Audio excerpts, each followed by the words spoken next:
Ji, the hot issue के छठे episode में डॉक्टर अमजद अयूब मिर्ज़ा आपको वेलकम कहता है। आज हम कुछ छोटी छोटी बातों का जिक्र करेंगे और मेन हम ये दिखाएंगे कि कैसे पाकिस्तानी आर्मी जो है वो पाकिस्तान के को नोच नोच के खाने के लिए क्या क्या तरीके अपना रही है। सबसे पहले तो ये आपको बताता चलूँ कि इस वक्त आप जैसा जानते हैं कि पंजाब में इस वक्त जो स्कैंडल चल रहा है चीनी और गंदम का, शुगर एंड व्हीट स्कैंडल, उसमें ये रिपोर्ट आई है कि 3 का जो करप्शन है वो सामने आई है कि सब्सिडीज देने के हवाले से, इलीगल सब्सिडीज।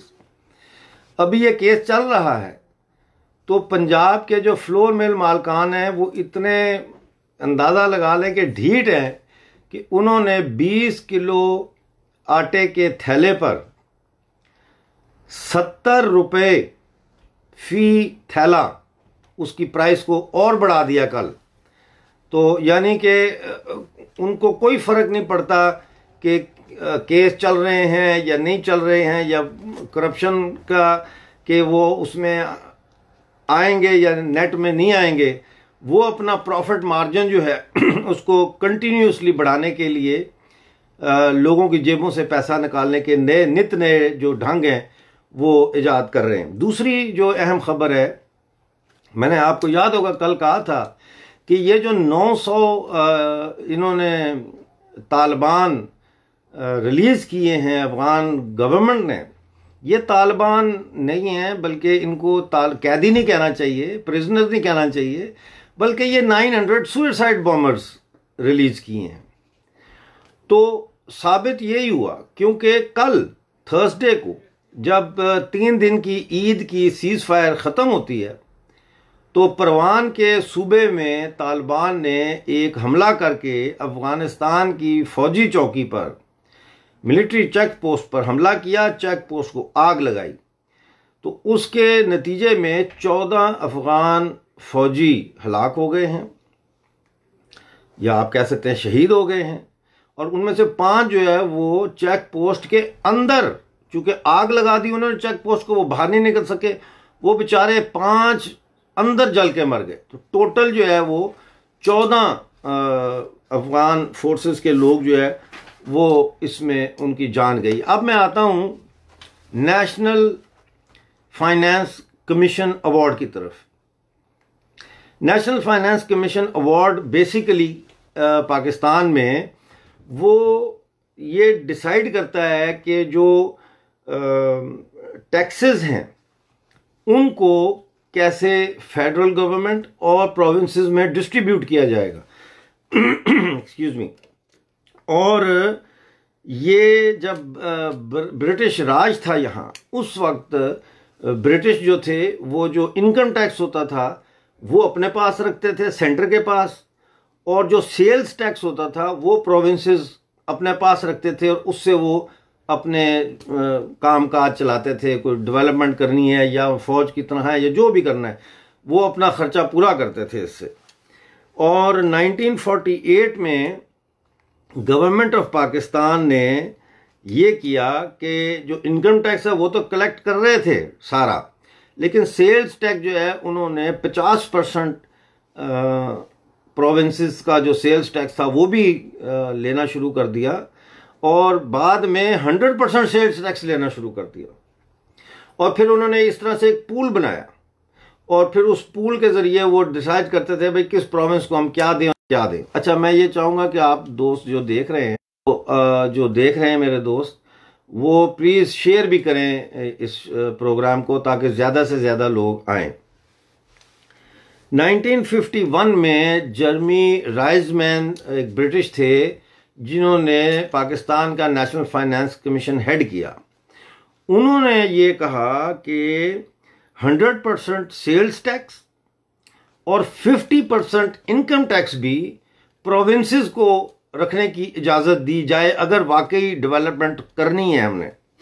लेकिन वो बंगालियों ने बड़ा शोर मचाया, इसलिए कि उसमें जूट जो है पटसन, उसकी एक्सपोर्ट से जो आता था रेवेन्यू, इनकम आती थी, उसको शेयर नहीं उन्होंने किया इस पूल में।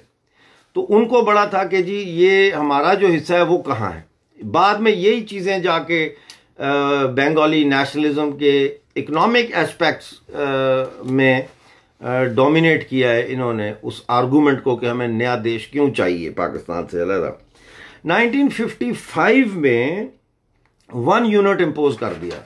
अब 1 यूनिट जो इम्पोज किया, उसमें जो वेस्ट पाकिस्तान था, इसके जो 4 प्रोविंसेस थे, इनको 1 यूनिट बनाया गया, और ईस्ट पाकिस्तान जो था आज का बांग्लादेश, इसको 1 यूनिट बनाया गया। इस तरह से भी बेईमानी की गई, यानी चारों प्रोविंसेस का जो रेवेन्यू था उसको 1 यूनिट की बताया गया, और ईस्ट पाकिस्तान को एक अलग यूनिट बनाया गया। अब जुलाई 1970 में 4 प्रोविंसेस को रिस्टोर कर दिया गया, लेकिन टैक्स जो था कलेक्शन वो फिर भी सेंटर ही कर रहा था, प्रोविंसेस नहीं कर रहे थे। और प्रोविंसेस को सिर्फ एडमिनिस्ट्रेटिवली जो है वो डिवॉल्व किया गया था, टैक्स के हवाले से डिवॉल्व नहीं किया गया था। तो 1973 का कॉन्स्टिट्यूशन आता है जो जुल्फ़िकार अली भुट्टो की गवर्नमेंट ने बनाया, जो बेनज़ीर के फादर थे। उसमें 4 जो मेजर टैक्सेस थे, यानी income tax, sales tax, custom, excise, ये सेंटर ने इनको रिटेन किया, और इसकी डिस्ट्रीब्यूशन जो है उन्होंने सेपरेटली की हर प्रोविंस में। लेकिन यहाँ एक चालाकी थी, और चालाकी ये थी कि डिस्ट्रीब्यूशन जो है वो पॉपुलेशन की बेसिस पे उन्होंने की। ये उसमें पंजाब की पॉपुलेशन सबसे ज़्यादा थी, लिहाजा दोबारा जो बाकी प्रोविंसेस थे वो डिप्रीविएशन का शिकार जिस तरह पहले थे उस तरह अब भी रहे। और इसमें सबसे ज़्यादा जो नुकसान था वो सिंध का हो रहा था, क्योंकि सिंध सबसे ज़्यादा रेवेन्यू जनरेट करता था। अब रेवेन्यू की क्या तफसीलात हैं ईयर बाय ईयर, वो सब इंटरनेट पर मौजूद हैं, और वो यहाँ पे रिपीट करने का कोई फ़ायदा नहीं है, क्योंकि उससे जो है एक तो टाइम ज़ाया होता है और हमारी गुफ्तगू जो है वो इंटरप्ट होती है। तो वो जिसको शौक़ है या दिलचस्पी है, इंटरेस्ट है इसको गहराई में देखने का, they can go and do the research by themselves. मेरा काम है कि मैं हाईलाइट करूँ उन पॉइंट्स को और उन चीज़ों को जो इस फाइनेंस नेशनल फाइनेंस कमीशन के हवाले से है। कि पाकिस्तान पीपल्स पार्टी की गवर्नमेंट बनती है आसिफ जरदारी की क़यादत में, उसमें वो 8th अमेंडमेंट लेके आते हैं, और उसके अंदर जो है वो ये करते हैं कि प्रोविंसेस का जो शेयर है टैक्सेस का उसको बढ़ाते हैं, ठीक है। और उसको बढ़ाने से ये है कि सेंटर के पास थोड़ा पैसा जो पहले इतना आ रहा था और उसके अंदर से सारे खा रहे थे, वो थोड़ा जो है वो कम हो गया। तो अब आप ये देखें ना कि खैबर पख्तूनख्वा को जो हाइड्रो इलेक्ट्रिक पावर से जो रेवेन्यू है वो भी खैबर पख्तूनख्वा को नहीं मिलता, वो भी सेंटर ले जाता है। तो फिर ज़ाहिर है दयामर डैम जो बन रहा है इसका भी सारा रेवेन्यू इसी तरह सेंटर को ही जाएगा। और बलूचिस्तान का जहाँ तक ताल्लुक है उसको भी कोई उसके नेचुरल रिसोर्सेज जो एक्सप्लॉइट होते हैं और जो यूज़ होते हैं नेशनल इकॉनमी में, उसका कोई हिस्सा जो है वो बलूचिस्तान को नहीं मिल रहा। तो अब इस सारे में एक नई बात सामने आ रही है कि जी 8th अमेंडमेंट को ख़त्म किया जाए। तो 8th अमेंडमेंट को ख़त्म करने का मतलब यही है कि आर्मी चाहती है कि जो टैक्सेस प्रोविंसेस को 8th अमेंडमेंट के ज़रिए इंक्रीज़ मिली थी टैक्स के शेयर में, उस शेयर को दोबारा से सेंटर के कंट्रोल में लाया जाए और सारे टैक्सेस जो है वो सेंटर के पास आए, और सेंटर फिर ये तय करे हाँ भाई तुम्हें कितनी चूरी चाहिए, तुम्हें कितना मक्खन चाहिए, समझ आई। तो लेकिन इसका मकसद ये है कि आर्मी के पास अब पैसे की कमी नहीं होनी चाहिए।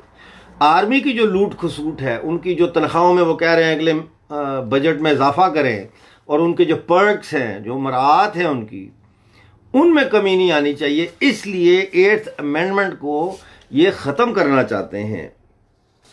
लेकिन मसला ये है कि मैंने शायद कल भी ये बात की थी कि ये जो अब बजट आ रहा है, ये बजट कोई डेवलपमेंट का बजट नहीं है, ना होगा, ना हो सकता है। ये बेसिकली सर्वाइवल बजट है कि हमने सर्वाइव कैसे करना है, हमने पानी के ऊपर अपनी मुंडी रख के सांस कैसे लेना है, क्योंकि पूरी इकॉनमी डूब रही है। तो ये एक सूरत हाल इस वक्त डेवलप हो रही। एक और चीज़ है जिस पर मैं आपकी तवज्जो दिलाना चाहता हूँ। इमरान खान ने कल बयान दिया कि इंडिया जो है वो हेगेमोनिक है, और इंडिया जो है, मोदी सरकार, वो इलीगली एनेक्स कर रही है अपने नेबर्स को। पहले तो मुझे इमरान खान के ऊपर गुस्सा भी आया, फिर तरस आया, फिर अफसोस हुआ, फिर दुख हुआ कि देखो ये कैसा स्टूपिड वजीर आज़म है, एक हेड ऑफ द स्टेट है, कितना स्टूपिड है ये, और कितना ढीठ है ये कि इसको ये पता नहीं है कि इंडिया ने आज तक मुझे आप मिसाल दे दें, आज तक हिंदुस्तान ने अपने किसी नेबरिंग कंट्री के ऊपर ना तो हमला किया है, कभी भी अटैक नहीं किया, ना हिंदुस्तान की फौजों ने कभी दूसरे मुल्कों में जाके लोगों को मारा है। हाँ, 1971 की वॉर में जाके बांग्लादेश के बेचारे, जिनको पाकिस्तान की अपनी आर्मी मार रही थी, कत्ल कर रहे थे, रेप कर रहे थे, उनको बचाया, इंडियन आर्मी ने जाके बचाया। और बचा के जब वो पाकिस्तान को डिफीट हो गई, 90,000 पाकिस्तानी फौजियों ने हथियार डाल दिए जनरल अरोड़ा के सामने। उसके बाद उन फौजियों को भी बाइज्जत पाकिस्तान को वापस किया शिमला मुआहदे में, और बांग्लादेश पे कब्जा तो कोई नहीं किया। बांग्लादेश अपना आज़ाद मुल्क के तौर पर आज भी चल रहा है, कोई इंडिया की फौज वहां नहीं बैठी, कोई इंडिया के फॉरेन सर्विस जो है वो और बांग्लादेश की फॉरेन सर्विस जो है उसका एक डेस्क नहीं है, वो अपना मुल्क चला रहे। तो भारत ने आज तक ऐसा कोई कदम नहीं उठाया। अगर उठाया तो आप मुझे बताएं भाई, आप मुझे मैसेज कर सकते हैं कि मैं गलत कह रहा हूं। लेकिन पाकिस्तान एक ऐसा मुल्क है जिसने अपने हर नेबर के साथ शरारत की, अपने हर नेबर को तंग किया। और हम जो लोग हैं, जम्मू कश्मीर के हम लोग, हमारे वतन के ऊपर सबसे पहला हमला पाकिस्तान ने किया 1947 22 अक्टूबर 1947 को 5 एंट्री पॉइंट से इन्होंने सरप्राइज अटैक किया कबायलियों को साथ मिला के, और उन कबायलियों को इन्होंने पैसे दिखाए, पैसे दिए, 3 लाख रुपए का वादा किया। और जब बारामूला और उरी में ये पहुंचे तो उन्होंने कहा भाई करो लूट मार, और उनको पैसे नहीं दिए। यही वजह है कि कबायलियों ने तहस नहस कर दिया बारामूला को, हजारों की तादाद में लोगों को शहीद किया, हिंदुओं को और सिखों को। और इस लूट मार में उन्होंने जो औरतें अगवा करनी शुरू की वहां से, उसमें मुसलमान औरतों को भी उठा के ले गए, क्योंकि वो ये तो पता नहीं लगता था कि हिंदू कौन सी औरत है और मुसलमान कौन सी औरत है। तो वो जो सामने आई उठा के ले गए। सिर्फ हिंदुओं और सिखों का कत्लेआम नहीं किया, बल्कि जो मुसलमान हिंदुओं और सिखों को बेचारों को बचाना चाह रहे थे उनका भी कत्लेआम किया। और छोड़िए इन बातों को, आ जाइए आप आज की बात पे। अफगानिस्तान पे हमला किसने किया? जब नूर मोहम्मद तरक्की की गवर्नमेंट वहां पे थी तो किसने अफगानिस्तान पे हमला किया? पाकिस्तान ने किया। वहां से बुलाए अपने मौलवी, और यहां पहले से जो जुल्फकार अली भुट्टो लेके आए हुए थे, गुलबदीन हिकमतयार और रब्बानी को, जो काबुल यूनिवर्सिटी का एक प्रोफेसर था, एक स्टूडेंट था, इनको लेकर आए हुए थे दाऊद की हुकूमत के खिलाफ रिलीजियस बेसिस के ऊपर मूवमेंट बिल्ड करने के लिए, जमात इस्लामी की। इन लोगों की निशानदेही पर वहां से लोगों को लाए, उनको महाजिर कैंपों में रखा, उनको पाबंद किया कि you have to be a member of one or the other jihadi organization in order to be able to apply for rationing to apply for benefits as a refugee in Pakistan. तो condition कर दिया ना, तो इस तरह से रातों रात लाखों की तादाद में लोगों ने मेंबरशिप ली जहादी ऑर्गेनाइजेशंस की। उनके बच्चों को तुमने पढ़ाया, इसमें वहाँ पे पेशावर और मेहमान एजेंसी के फाटा के दरमियान, वजीरिस्तान के दरमियान जो बेल्ट है, वहाँ तुमने कैंप्स लगा दिए, लाखों की तादाद में बच्चों को स्कूलिंग करवाई। और उन स्कूलिंग में तुमने पढ़ाया क्या उनको? तुमने उनको ये पढ़ाया, हम तो पढ़ते थे ए एप्पल, बी बॉय, सी कैट, आपने पढ़ाया ए अल्लाह, ठीक है, बी बुलेट, जे जहाद, ये पढ़ाया आपने, एम मदरसा, ये पढ़ाया आपने, इंडोक्ट्रिनेशन किया आपने उन लोगों की, तबाह कर दिया आपने अफगानिस्तान की एक पूरी नस्ल को। फिर वो जवान हुई तो उसकी अगली नस्ल भी तबाह। तो आज भी तालिबान इंडिया ने तो नहीं बनाया कि इंडिया ने बनाया, मोदी सरकार ने बनाया है, इन्होंने तो नहीं बनाया, ये तो आपने बनाया है, पाकिस्तान ने बनाया, पाकिस्तान की फौज ने बनाया है ये जो तालिबान है। और आगे चलिए, 1967-69 जॉर्डन में जो ब्रिगेडियर था, उसने वहां पे फलस्तीनियों के कैंपों में जाके फायरिंग करके हजारों की तादाद में फलस्तीनियों को वहां पे शहीद किया। उसका नाम था जनरल ज़ियाउल हक। बाद में वही पाकिस्तान का प्रेसिडेंट बनता है। तो ये पाकिस्तान की जो ब्रिगेड थी, ये उसका ब्रिगेड कमांडर था, और इसने वहां पे फलस्तीनियों के कैंपों पे हमला किया। ये बड़े मुसलमानों के मामे बनते हैं, बकवास करते हैं, साले झूठ बोलते हैं। इसी तरह से आप देखें कि ये भारत ने तो आज तक अपने किसी प्रधानमंत्री को या किसी प्रेसिडेंट को या किसी वजीर को फांसी नहीं लगाई। तुमने लगाई। तुमने पहला प्राइम मिनिस्टर को गोली मारी, दूसरा जो है उसको तुमने फांसी पे चढ़ाया, तीसरी को तुमने लियाकत बाग में बेनजीर को गोली मरवाई, और नवाज शरीफ का जो तुमने हाल किया वो दुनिया के सामने है। और फिर इस सारी चीजों के साथ साथ जो चीज तुम कर रहे हो वो सब दुनिया देख रही है। कश्मीर के अंदर कश्मीर के अंदर तुम्हारा किरदार नाजियों वाला किरदार है। तुम्हारे स्टॉर्म ट्रूपर्स हैं ये मुजाहिदीन जो अंदर जा जाके लोगों को मारते हैं। ये तुम्हारे स्टॉर्म ट्रूपर्स हैं जो जर्मनी में हिटलर के स्टॉर्म ट्रूपर्स थे। और इल्जाम तुम लगाते हो आरएसएस पे। आरएसएस जो इस वक्त कोविड-19 में वाहिद फोर्स है अमंग अदर्स, जो लोगों को राशन दे रही है, गलियां साफ कर रही है, स्प्रेज कर रही है, सेवा कर रही है, और तुमने उसका एक हवा बनाया हुआ है कि ये हिंदू मजहब को मानते। तो तुम नहीं मानते इस्लाम को, तुम इस्लाम के नाम पे पूरी दुनिया को फतह नहीं करना चाहते, तो फिर क्या तुम्हारी ये दोगली पॉलिसी है? तो इमरान खान साहब, आपकी फौज एक नाजी फौज है। बलूचिस्तान में कत्लेआम, सिंध में लोगों का अगवा, वजीरिस्तान में लोगों का कत्लेआम, और पंजाब में कोई बोले तो उसको उठा के ले जाते हैं। और हम पे अभी तक आप लोगों का कब्जा है। क्यों नहीं आप हमारी जमीन छोड़ते भाई? आपकी फौजें वहां हमारे वतन में आज़ाद कश्मीर जिसका नाम रखा है आपने, जो वेस्ट जम्मू है वहां पे, और गिलगित बल्तिस्तान में क्या कर रही हैं? आपको शर्म आनी चाहिए जब आप ये कहते हैं कि हिंदुस्तान हेगेमोनिक डिजाइन्स रखता है। हेगेमोनिक डिजाइन हिंदुस्तान नहीं रखता, आप रखते हैं। अफगानिस्तान से लेके तो वाघा बॉर्डर तक ये सारा हिंदुस्तान था। तो किसने हेगेमनी की? हिंदुस्तान ने नहीं की, दूसरे ने की, और हिंदुस्तान के नक्शे को छोटा किया। बांग्लादेश भी हिंदुस्तान का हिस्सा था। अगर हिंदुस्तान चाहता तो 1971 में ईस्ट पाकिस्तान पर कब्जा कर सकता था और उसको वेस्ट बंगाल के साथ मिला सकता था। तो आप ये बातें ना करें बच्चों वाली और खामखा की। तो ये मैं आपको इसका जवाब ये देना चाहता था। कल मैं आपके साथ बात करूंगा कि किस तरह से एहसानुल्लाह एहसान को तैयार किया जा रहा है, और एहसानुल्लाह एहसान कौन है, ये क्या है, इसके ऊपर बात होगी और दूसरे मौजूआत पर भी होगी। आप सबका बहुत बहुत शुक्रिया कि आप आए, आपने देखा। प्लीज़ इस वीडियो को शेयर करें ज़्यादा से ज़्यादा। Thank you very much.